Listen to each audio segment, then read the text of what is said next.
excuse me actually আপুনি ধুনীয়াকৈ নাচি আছে মই ফটোগ্ৰাফাৰ এজন অকণমান তুলিব পাৰিম তোমাকো তোলো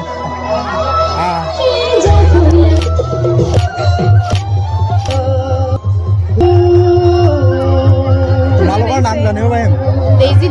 ডেজি নিউ তোমাৰ আচ্ছা মই একচুৱেলি ইনষ্টাত আপলোড কৰোঁ ফটো ৰিলছ MK টাই বুলি আছে আপলোড কৰিব পাৰিম চাগে পাৰিম ন আচ্ছা ৰঙালী বিহুলৈ আপোনালোকৰ চবকে শুভেচ্ছা থাকিল থেংক ইউ এনেকৈ আছে বাই বাই